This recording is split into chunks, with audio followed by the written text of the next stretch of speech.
The adventurers asked why Lucille hadn't shown up for half a year. However, Master hasn't heard anything from him, and the last time they met was when Lucille came to restock his Substance X. A female adventurer realized that since Lucille had disappeared, clinic fees had gone up. Because of this, Master and the others concluded that Lucille had been locked up by the church. Lucille ate his remaining food before entering the 50th floor. He was worried, as he thought that he would surely die from starvation if the 50th floor didn't have the final boss. He didn't want to become an undead, so he prepared as much as he could.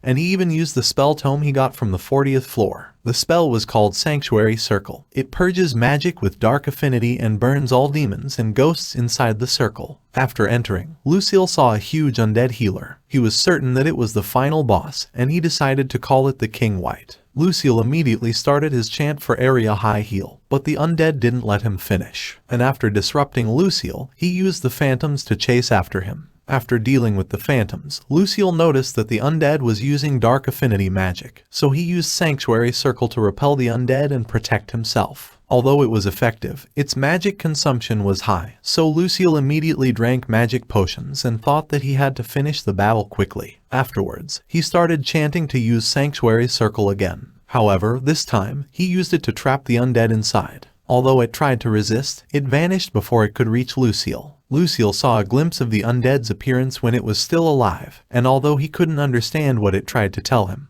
he realized that all the undeads he faced so far were all people once. After dealing with the undead, Lucille picked up the dropped spell tome. He was shocked when he saw that it was a forbidden holy magic, and he thought he needed to report it to the Pope. After collecting the other drops, he was surprised when a door appeared behind him. He was vigilant at first, but he walked towards it after noticing that a nice smell was coming from it. Lucille panicked when the door started absorbing his magic, but it just opened a path to another floor. He was shocked to see an undead dragon, and he thought it was impossible for him to win against it. However, he knew he didn't have any other choice, so he immediately replenishes his magic with potions so he can use Sanctuary Circle on the dragon to try turning it back. The dragon roared in pain before dropping to the ground. Lucille wondered if he had managed to defeat it, but the dragon woke up and roared at him when he approached it, so he thought he was definitely dead. However, the dragon actually praised Lucille for defeating him in one attack before saying that he would receive the treasures in the room as his reward. Lucille was still vigilant, but the dragon told him that there were no evil spirits left and that the labyrinth would disappear once he collected the remaining magic stones. Lucille asked what the purpose of the labyrinth was, so the dragon explained that the dragon race was sealed away where miasma gathers. Lucille thought that a hero should come to rescue the dragon, but he said that no hero ever appeared,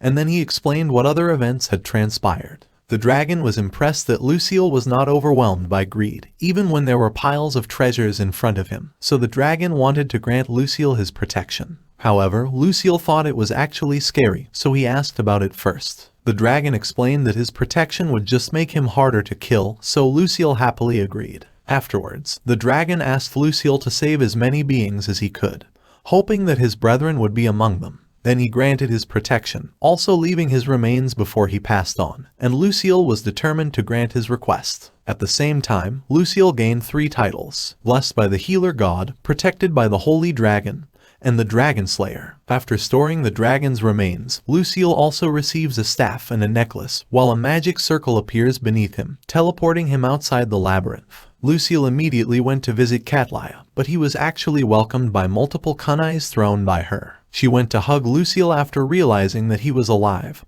happy that he was safe. She explained that she attacked him because she thought Lucille was an escaped undead since he had been missing for half a year. Lucille was still restless because of her attack, but Catlia dragged him with her, asking him to stop the adventurers. He was surprised to see Brod, Gulger, Galba, and even Master, as he didn't know what was going on. However, Brod just put him in a headlock, happy that he was safe, while Master left to inform the adventurers about it. The adventurers cheered when they found out that he was safe, while Lucille thought that there was some kind of festival when he heard their cheers. Galba asked him what he was doing while he was missing. Lucille was about to start explaining, but his stomach growled from hunger, so they went to the Adventurers Guild first to have a meal and some Substance X. Then he healed all the injured people who flocked to the guild after hearing his return. Afterwards, he asked to spar with Brod. Although Lucille was more confident this time, he was still beaten up like usual, but Brod asked him to get up, planning to smack the false confidence out of him. Lucille also refused to give up, even after multiple beatings. The adventurers realized that the urban legends of the whirlwind and the masochist zombie were true after seeing them. The adventurers were happy that he was safe, although part of it was that they were finally safe from Brod's beatings since he was back. Brod emphasized how Lucille made so many people worried, and he reminded him that he needs to be aware of his weakness to survive. However, Golgar threatened him that Lucille might not return to Mariton if he continued to be harsh. Brod got nervous after hearing this, but Lucille promised that he would return home while asking Brod to look him in the eye. Hearing this, Galba told Lucille that he would also train him once he's back at Mariton, as his fighting style suits him well. Brod warned him against stealing his apprentice, but Galba didn't care, as he also reminded Lucille to bring one of his girlfriends with him on his return to Mariton. Lucille was confused, but he remembered to ask Brod to give his letters to Nana, Ella, and Monica. Brod wasn't pleased to be his private courier, but he thought the two would be happy, as they even planned to drop everything and rush to the capital for Lucille, although Brod did the same. Afterwards, Brod asked Lucille which of the two he had his eyes on.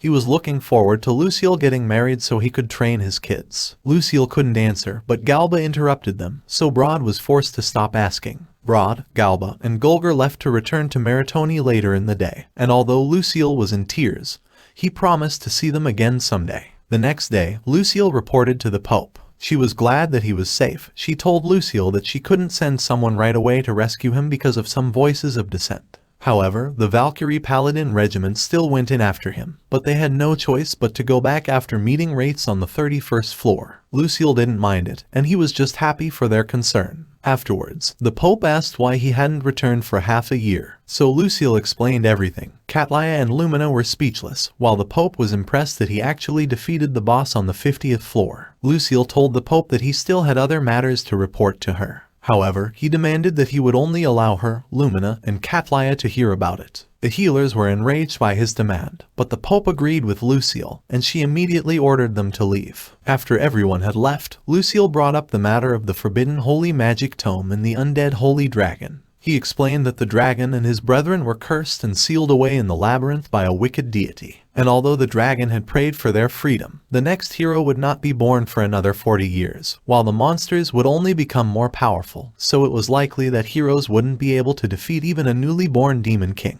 The Pope seemed familiar with the holy dragon, but she didn't explain further, and she forbade Catlaya and Lumina from telling anyone what they had heard from Lucille. Afterwards, Lucille asked the Pope why he was still level 1. The Pope told him to check his status, and she asked if his status, which was full of high-level skills, looked like a status of level 1. Then she asked Catlaya to give Substance X's literature to Lucille, and it was revealed that Substance X makes it very difficult to raise one's level in exchange for its advantages, so Lucille realized that he had to quit Substance X, which was a useful cheat for him, if he wanted to raise his level. After a week, a celebration was held in honor of Lucille's conquest of the labyrinth. The Pope announced that thanks to Lucille, the labyrinth that had been causing them trouble for over 50 years is gone.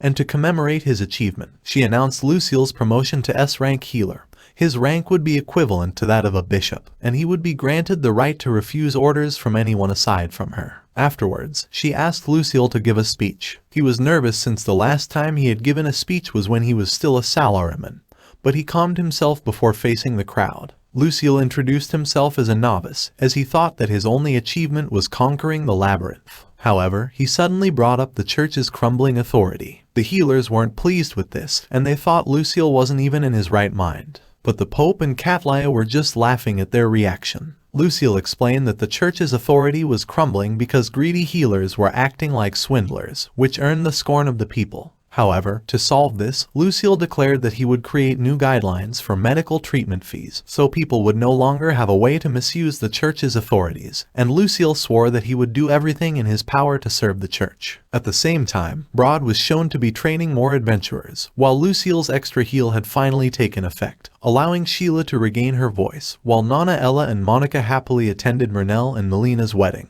From being a Salaryman, Lucille had to choose a new path in order to survive in his new world. But now he has been promoted to rank S healer and has become a Holy Dragon Knight. Thank you all for watching. Please drop a like if you enjoyed this series as much as I did, and don't forget to subscribe so you won't miss out on any new series recaps coming out on this channel.